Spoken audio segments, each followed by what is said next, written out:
Selamat berjumpa kembali dalam layanan audio Sahabat Perjalanan. Hari ini adalah hari Selasa 11 Juli 2023. Tema renungan saat teduh kita dengan judul Dosa Kerakusan. Dosa kerakusan. Firman Tuhan terambil dalam Mazmur 78 ayat 29 sampai dengan ke-31. Mereka makan dan menjadi sangat kenyang. Ia memberikan kepada mereka apa yang mereka inginkan. Mereka belum merasa puas, sedang makanan masih ada di mulut mereka. Maka bangkitlah murka Allah terhadap mereka. Ia membunuh gembong-gembong mereka dan menewaskan teruna-teruna Israel. Mari kita berdoa. Bapa yang di dalam sorga, biarlah kami menjadi pribadi-pribadi yang jauh daripada dosa kerakusan, karena dosa kerakusan sesungguhnya tidak dikenan oleh Allah, merugikan diri sendiri dan juga merugikan orang lain. Dalam nama Tuhan Yesus kami berdoa, amin. Shalom sahabat seperjalanan yang dikasihi Tuhan. Dosa kerakusan. Dosa kerakusan biasanya ada identifikasi, yaitu dengan masalah makanan. Dan benarlah itu apa yang dikatakan di dalam firman Tuhan dalam kitab Mazmur yang kita baca tadi. Mereka makan dan menjadi sangat kenyang. Ia memberikan kepada mereka apa yang mereka inginkan. Mereka belum merasa puas, sedang makanan masih ada di mulut mereka. Sahabat seperjalanan, dosa daripada kerakusan yang identifikasinya dengan makanan itu terjadi kepada setiap orang. Sehingga banyak orang berorientasi tidak lagi yang namanya makan sehat, tetapi mencari yang namanya makan enak. Makanan enak tidak identik dengan makanan sehat. Dan seringkali justru makanan sehat itu adalah makanan yang kurang enak. Karena sesuatu yang enak, makanan enak itu akan ditambah-tambahkan sesuatu yang demi kepentingan enak, kemudian mengorbankan yang namanya kesehatan. Dalam titik ini sahabat seperjalanan tentu mempercayai dan setuju dengan statement yang saya sampaikan tadi, yaitu makanan enak itu belum tentu sehat, tetapi makanan yang sehat itu akan membuat hidup kita dalam keenakan, hidup kita akan dalam kebaikan. Karena sesuatu yang enak itu perlu sifatnya jangka panjang, bukan jangka pendek. Bukankah kita sering tatkala makan makanan tertentu enak di mulut, tetapi sewaktu masuk beberapa waktu terasa haus, kemudian menimbulkan gejala-gejala yang lain. Ada orang yang sangat suka pedas. Setelah makan pedas berlebihan, kemudian ususnya bermasalah. Sangat suka asam. Setelah minum makanan dengan banyak cuka, menimbulkan sebuah persoalan. Sehingga makan enak yang menimbulkan persoalan kesehatan, sesungguhnya itu adalah sebuah tindakan yang tidak bertanggung jawab atas bait Allah, bait Roh Kudus yang ada dalam diri dan tubuh kita. Itu adalah kerakusan di dalam makanan. Namun sewaktu kita belajar tentang kerakusan, tidak hanya berorientasi kepada makanan.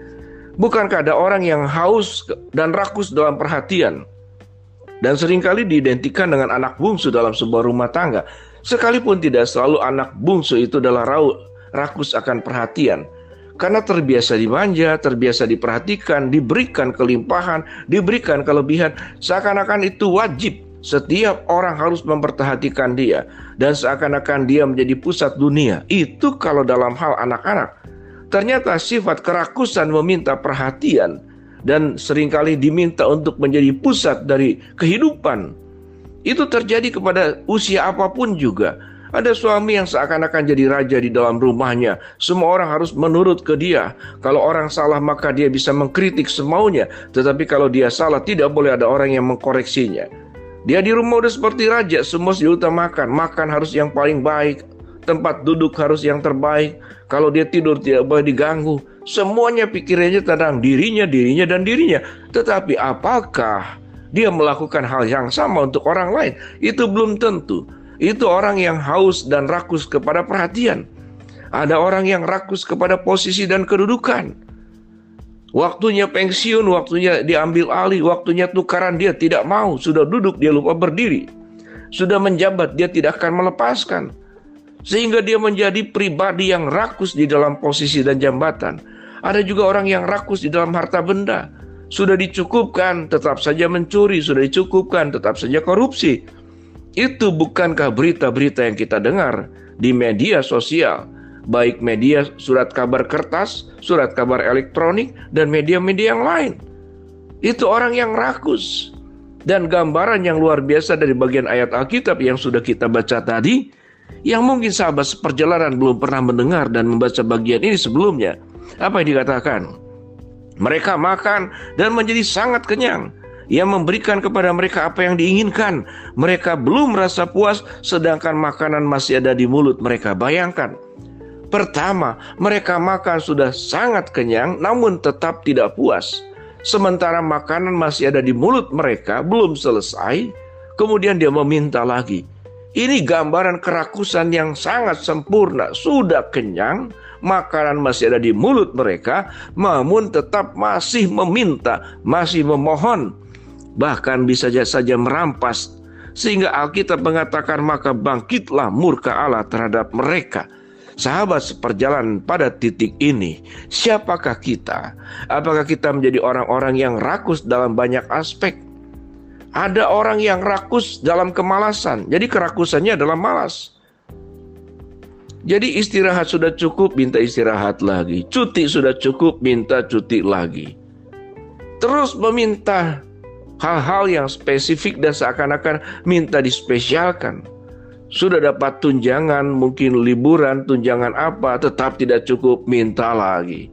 Pekerjaan orang rakus itu hanya meminta, bukan berjuang. Pekerjaan orang rakus adalah berpusat diri, meminta terus berkat-berkat Allah, meminta terus untuk kesenangan-kesenangan dirinya.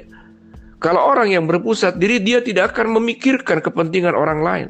Dia tidak akan memikirkan bagaimana hidup itu bukan tentang dirinya, tapi hidup itu tentang kita. Hidup ini tentang diri kita dan diri orang lain. Hidup itu saling tolong-menolong. Hidup itu saling berbagi. Hidup itu tatkala yang kuat menolong yang lemah. Hidup itu tatkala yang sehat menolong yang sakit. Hidup itu tatkala kita ada di satu tempat sebagai tuan rumah, kita menolong orang-orang asing yang tersesat jalan atau yang sedang membutuhkan pertolongan. Itulah hidup. Dan kerakusan ini sungguh luar biasa. Sampai peristiwa dosa pertama pun adalah berbicara tentang kerakusan kepada kuasa. Adam dan Hawa jatuh dalam dosa karena rakus. Dia tidak puas menjadi manusia yang diciptakan menurut gambar dan rupa Allah. Dia ingin menjadi seperti Allah. Kenapa dia menjadi rakus dan jatuh dalam dosa? Karena bergaulnya dengan yang rakus, yaitu setan. Setan itu rakus. Dia berjuang untuk bagaimana mengambil alih kedudukan Allah. Dan setan berjuang menjadi Allah sebagai pusat segala-galanya. Seluruh dunia, kalau bisa itu ditaklukkan. Sehingga setan pun, iblis pun mencobai tidak hanya manusia. Bayangkan, dia mencobai Tuhan Yesus 3 kali dalam Injil Matius. Itu setan. Saya tidak mengatakan bahwa orang-orang rakus itu bisa menjadi setan. Tapi sifat-sifat setan, sifat-sifat iblis bisa menjadi bagian daripada pribadi orang yang rakus. Karena karakter iblis rakus, karakter setan rakus. Nah, kalau kita rakus berarti kita sedang mengadopsi dan belajar daripada iblis dan setan yang punya karakter memang pribadi yang rakus. Sahabat seperjalanan, berhentilah dari dosa kerakusan apapun bentuknya. Apa itu makanan, apa itu jabatan, apa itu kuasa, apa itu finansial, apa itu perhatian. Jadilah pribadi yang memberkati, yang kenosis, mengosongkan diri seperti Yesus demi keselamatan dan cintanya yang diberikan kepada kita. Mari kita berdoa. Bapa dalam surga, hindarkan kami dari dosa kerakusan. Hamba berdoa buat sahabat seperjalanan yang sedang sakit, Tuhan jamah sembuhkan. Sahabat seperjalanan yang sedang menghadapi masalah, Tuhan bukakan jalan. Sahabat seperjalanan yang sedang berdoa mengharapkan sesuatu, Tuhan kabulkan sesuai dengan waktu, rencana, dan kehendak-Mu. Dalam nama Tuhan Yesus kami berdoa. Amin. Shalom sahabat seperjalanan, berhentilah dari dosa kerakusan. Amin.